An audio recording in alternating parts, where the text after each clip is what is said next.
घर के बड़े बूढ़ों का अनुभव हमेशा हमारे काम आता है। इसीलिए वृद्ध लोगों का सम्मान करें। एक प्रचलित लोक कथा के अनुसार किसी राज्य में एक जवान व्यक्ति राजा बना। उसने मंत्रियों को आदेश दे दिया कि बूढ़े लोग हमारे किसी काम के नहीं हैं। ये हमेशा बीमार रहते हैं, कोई काम नहीं करते। इनकी वजह से राज्य का पैसा बर्बाद होता है। सभी बूढ़ों को मृत्यु दंड दे दो। जैसे ही ये आदेश राज्य के बूढ़ों को मालूम हुआ तो वे रातों रात दूसरे राज्य में चले गए। एक गरीब लड़का अपने पिता से बहुत प्रेम करता था। उसके पास इतना धन भी नहीं था कि वह घर छोड़कर दूसरे राज्य में जा सके। इसीलिए उसने अपने पिता को घर में ही छिपा लिया। कुछ ही दिनों के बाद उस राज्य में अकाल पड़ गया। राजा को समझ नहीं आ रहा था कि अब प्रजा के खाने की व्यवस्था कैसे की जाए। उन दिनों भीषण गर्मी भी पड़ रही थी। गरीब लड़के ने अपने बूढ़े पिता से अकाल से निपटने का उपाय पूछा। उसके पिता ने कहा कि राज्य से कुछ ही दूर ही हिमालय स्थित था। गर्मी से हिमालय की बर्फ पिघलने लगेगी और वह पानी उस राज्य की ओर बहता हुआ आएगा।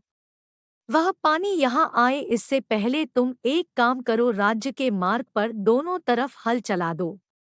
लड़के राज्य के लोगों को ये उपाय बताया, लेकिन किसी ने उसकी बात नहीं मानी। लड़के ने अकेले ही रास्ते पर दोनों तरफ हल चला दिया। जल्दी ही हिमालय का पानी राज्य के रास्ते पर आ गया।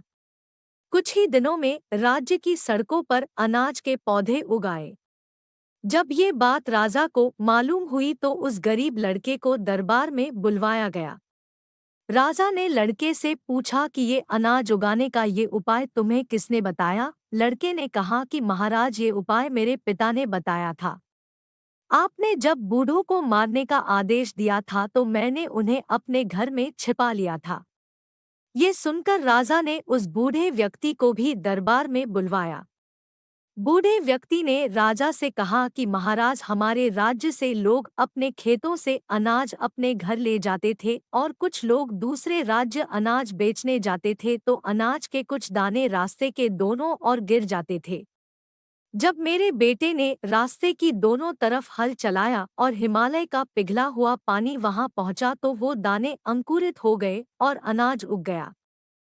बूढ़े व्यक्ति की ये बात सुनकर राजा को अपने आदेश का बहुत पछतावा हुआ और राज्य से गए हुए सभी बूढ़े लोगों को वापस अपने राज्य में बुलवा लिया।